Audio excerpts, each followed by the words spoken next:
Hello everyone, welcome back with another very useful and informative video. In this video, I will show you if you are getting this type of error on your iPhone or iPad device, verification failed, this ability is not active. So in this video, I will show you how you can fix this type of error, this ability is not active.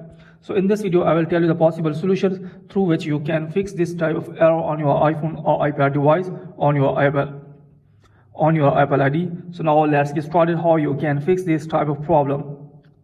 So first of all, the first one solution, you will have to restart your iPhone device by tapping on the volume up button, then volume down, then press the power button until the Apple logo appears. So here, first of all, you will have to restart your iPhone device by tapping on the volume up button, then volume down, then press the power button until the Apple logo appears.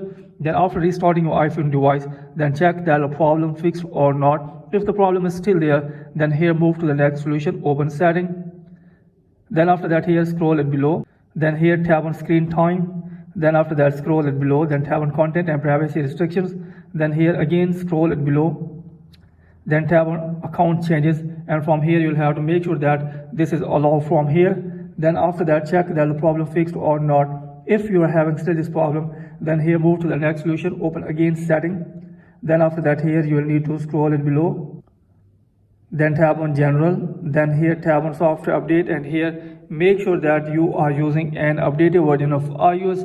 If you don't have an updated version of iOS, then you will have to update your iPhone device to the latest available version. Then after that check that the problem fixed or not. If you are having still this problem, then you will need to again open setting, then tap on general, then here scroll it below, tap on background app refresh, and here make sure that the background app refresh is turned on from here. If it is off, then you will need to turn on this, and then after that check that the problem fixed or not. If you are having still this problem, then you will need to again open setting, then here scroll it below, then tap on general, then here tap on VPN and device management, and here make sure that you are not connected with VPN. If you are connected with VPN, then you will have to disconnect VPN and then try again later and check that the problem fixed or not. If you are having still this problem, then here move to the next solution, open setting, then tap on your Apple ID.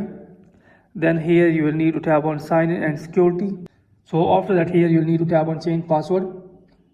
Then after that enter your iPhone passcode. Then from here you will need to change your Apple ID password. Here enter new Apple ID password, then here re-enter new password, and then after that check that the problem fixed or not. If you are having still this problem, then you will need to close this tab. Then again open setting, then tap on your Apple ID, and from here you will have to sign out your Apple ID from your iPhone or iPad device and sign in again, and then after that check that the problem fixed or not. If you are having still this problem, then you will need to again open any browser like Safari browser or any other, and then from here in Safari browser you will need to search for Apple system status and make sure that Apple services are working properly. If there is any problem, then you will need to wait for its working. Then after that check that the problem fixed or not. If you are having still this problem, then you will need to open setting, then here scroll it below, tap on general, then scroll it below, tap on transfer or reset iPhone, then tap on reset, then tap on reset network settings, then here put your iPhone passcode. So after that hopefully your problem will be fixed, and after applying these methods, hopefully your problem will be fixed and you will be able to perform any action on your iPhone or iPad device, and next time you will not face this type of problem on your iPhone device. So that's it from this video. Hopefully you like this video. If you like this video, then please subscribe my channel and also press the bell icon so that you can get my all upcoming videos. Thanks for watching this video.